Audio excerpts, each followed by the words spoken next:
Magandang umaga mula sa Pag-asa Weather Forecasting Center. Ito na yung ating update sa binabantayan nating Bagyong Nando sa loob ng ating Philippine Area of Responsibility. Huling namataan yung sentro ni Bagyong Nando kaninang alas 4 ng umaga sa layong 245 kilometers silangan ng Kalayaan sa may Cagayan. Isa pa rin itong super typhoon na panatili yung taglay na lakas ng hangin na malapit sa gitna na umaabot ng 205 km per hour at pagbugso na umaabot ng 250 km per hour. Yung movement nito ay west-northwestward sa bilis na 20 km per hour.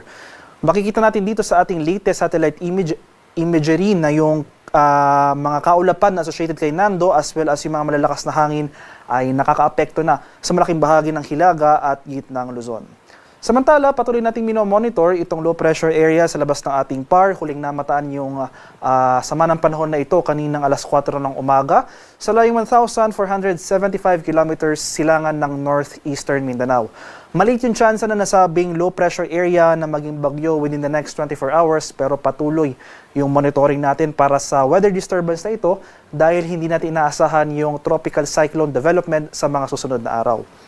Sa nalalabing bahagi naman ng ating bansa, sa may Metro Manila, buong Southern Luzon, Visayas at sa Mindanao, ay asahan naman natin yung epekto ng southwest monsoon o yung habagat kaya makakaranas tayo ng maulap na kalangitan at mataas sa tsansa ng mga kalat-kalat na pag-ulan at thunderstorms. Isa sa ating mga tools na ginagamit para ma-estimate yung sentro or ma-estimate yung sentro ng isang bagyo, especially para sa case ni Nando na may mata na at isa na itong ganap na super typhoon ay yung ating mga Doppler radar. So, hagip na ng ating radar sa APARI yung sentro ng mata ni Bagyong Nando. Makikita natin dito sa radar imagery na generally westward na yung paggalaw ni Nando, papalapit dito sa may area ng Babuyan Islands na kung saan posible itong maglandfall or mag-close approach mamayang tanghali. At ito naman yung ating latest track and intensity forecast para kay Bagyong Nando. So, base dito sa image na ito, makikita natin itong bilog na shaded ng yellow. Ito yung mga malalakas na hangin o yung mga strong winds na associated sa bagyo. So, makikita natin as of the moment ay nakakaapekto na yung mga malalakas na hangin sa malaking bahagi ng northern and central Luzon. Samantala, yung storm to typhoon force winds ay ito na ay nakakonsentrate kumbaga dito sa bilog na shaded ng pula. Inasahan natin na generally westward yung paggalaw ni Nando sa mga sunod na oras, posibleng makaapekto yung mga napakalakas at napakatinding hangin ng mga ito sa areas ng extreme northern Luzon. So generally westward yung paggalaw ni Nando within the next 12 hours at posibleng mapanatili yung lakas nito bilang isang super typhoon. Sa ngayon, 205 km per hour yung intensity nito. Sa mga susunod na oras, hindi natin inaalis yung posibilidad ng further intensification of up to 215 km per hour. Posible nga ito maglandfall sa may Babuyan Islands mamayang tanghali or so between noon and early afternoon today. Magpapatuloy yung general pakanlurang paggalaw ni Nando, posibleng lumabas ng ating Philippine Area of Responsibility bukas ng umaga.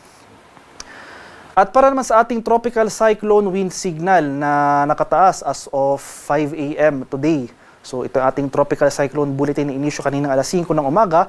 May signal number 5 tayo dito sa northern portion ng Babuyan Islands, dito sa isla ng Babuyan, Didicas, Panuwitan at Calayan.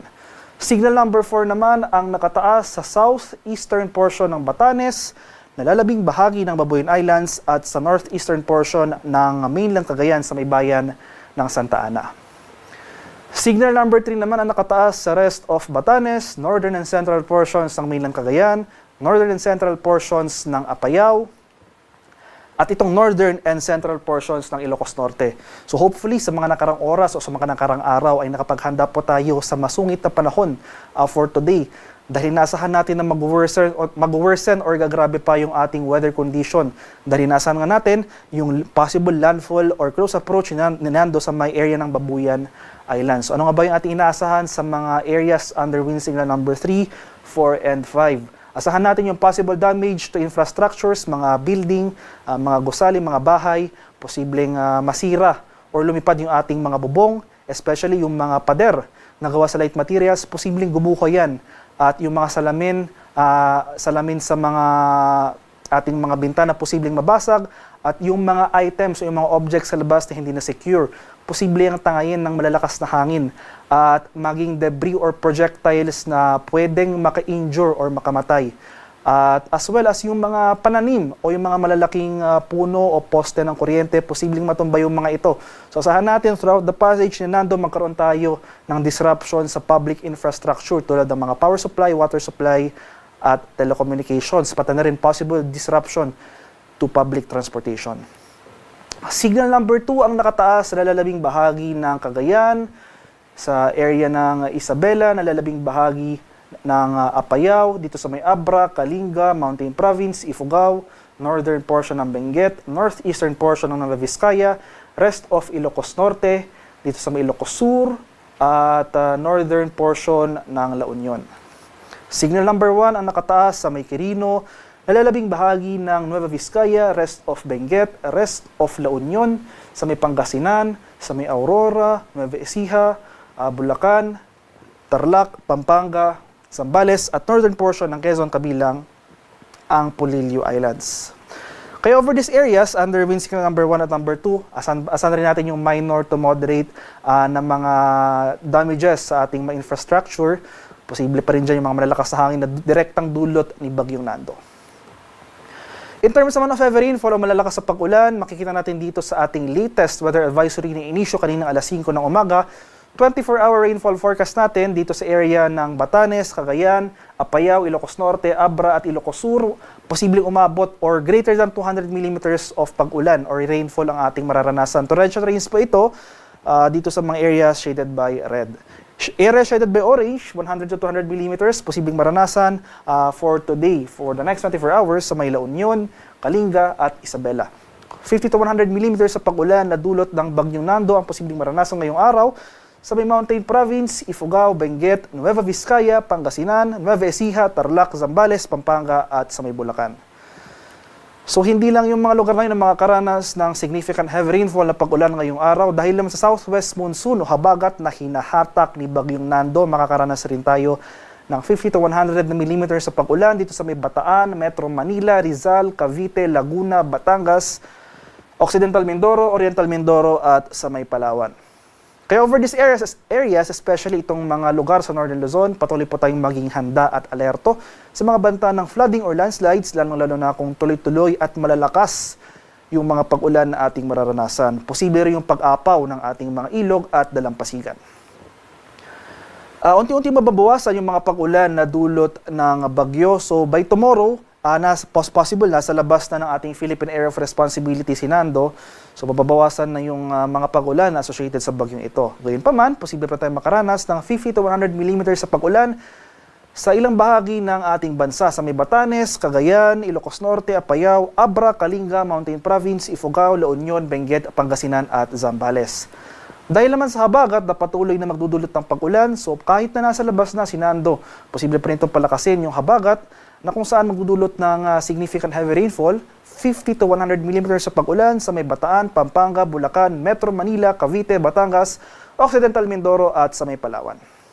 Pagsapit naman ng Miyerkules, makikita natin ay gradually improving weather conditions sa ilang bahagi ng ating bansa. Unti-unti na mababawasan yung mga pag-ulan sa mga inland areas ng Luzon. Gayunpaman, posible pa rin yung moderate to heavy rain sa may Pangasinan, Zambales, Bataan at Occidental Mindoro.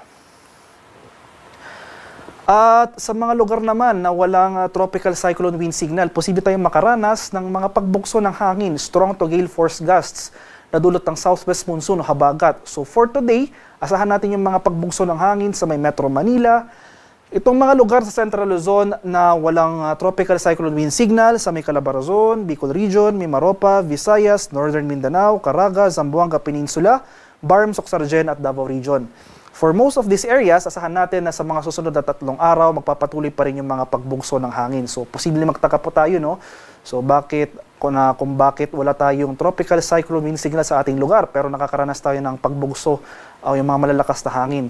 Dulot po yan ng habagat na pinapalakas nga ng Bagyong Nando. So, by tomorrow and by Wednesday, so nasa labas na ito ng ating PAR, possible, generally palayo na yung galaw ni Nando sa ating kalupaan, makakaranas pa rin tayo ng mga pagbugso ng hangin kahit habagat na hinahatak ni Bagyong Nando. So as early as today, asahan pa rin natin yung strong to gale force gusts. So in short, ito yung malalakas na hangin sa may Metro Manila, itong mga lugar sa Central Luzon na walang nakataas sa tropical cyclone wind signal, sa may Calabarzon, Bicol Region, Mimaropa, Visayas, Northern Mindanao, Zamboanga Peninsula, Caraga, at sa Davao Region. Asahan natin na hanggang bukas at Tuesday, mas rarami pa yung mga lugar na makakaranas ng pagbukso ng hangin na dulot ng habagat. So malaking bahagi ng Central Luzon, Southern Luzon, Visayas at sa Mindanao, asahan po natin yung strong to gale force gusts. At ito naman yung ating latest storm surge warning na inisyu kanina ang alas 8 ng gabi. So yung storm surge, yung daloy ng bagyo, pinapaalalahanan natin yung ating mga kababayan sa low-lying or exposed na coastal communities. Dito sa may area ng Batanes, Babuyan Islands, itong area ng mainland Cagayan, sa may Ilocos Norte, at itong northern portion ng Ilocos Sur, especially itong area ng extreme northern Luzon. Asahan natin yung storm surge na posibleng umabot ng 3 meters ng taas. So yung mga kababayan natin sa exposed low-lying coastal communities, lumikas po tayo sa mas mataas na lugar dahil yung storm surge or daluyan ng bagyo ay yung paghampas o yung pagpasok ng tubig dagat dito nga sa area ng coastal communities. At sa kalagayan nating karagatan, may gale warning pa rin tayo na inisyu kanina alas 5 ng hapon. So may gale warning pa rin tayo currently in effect dito sa seaboards ng Batanes, Babuyan Islands, Cagayan, dito sa area ng Ilocos Norte, dito sa ilang portions ng Ilocos Sur, Isabela at itong northern portion ng Aurora. Kaya sa mga kababayang mangingisda at may mga maliliit na sasakyang pandagat sa lugar na ito, huwag po muna tayong pamalaot dahil makakaranas tayo ng maalong karagatan na dulot ng papalapit na bagyong Nando. So posible umabot yung wave height natin sa open seas ng 14 meters. At ito yung ating paano ba tayo maghahanda para kay bagyong Nando. So hopefully, i-take advantage natin yung opportunity natin for today until tomorrow. Dahil inasahan natin na as early as today, nakakaranas tayo ng masungit na panahon over portions of Northern Luzon. Asahan natin na mas lalala pa yung ating kondisyon o yung kondisyon ng panahon bukas, mas magiging masungit pa yung panahon. Dahil bukas ay posible nga maglandfall yung sentro ng mata ni Bagyong Nando sa may Babuyan Islands bukas ng hapon or bukas ng gabi. So ugaliing makinig ng balita at mag-monitor ng updates ng Pag-asa. So sa ngayon, 3-hourly or every 3 hours na yung issuance natin ng tropical cyclone bulletins. Susunod na update para kay Bagyong Nando ay bukas ng alas 2 ng umaga. So for example, yung mga localized advisories natin, yung mga heavy rainfall warnings, patuloy na pinupost ng Pag-asa sa ating mga social media accounts. At magkaroon ng community or family plan. So magkaroon tayo ng plano kung for example, ganito yung kondisyon ng panahon sa labas, kung ano ba yung dapat gawin ng ating pamilya, hindi lang sa family level, kundi sa community level. Patuloy na makipag-ugnayan sa ating mga lokal na pamahalaan or LGUs. At maghanda rin emergency kit, yung for example, yung mga battery, yung mga pagkain, mga extrang damit, or in general, yung mga supplies natin na kailangan para sa evacuation center at makipag-ugnayan nga sa ating mga lokal na pamahalaan.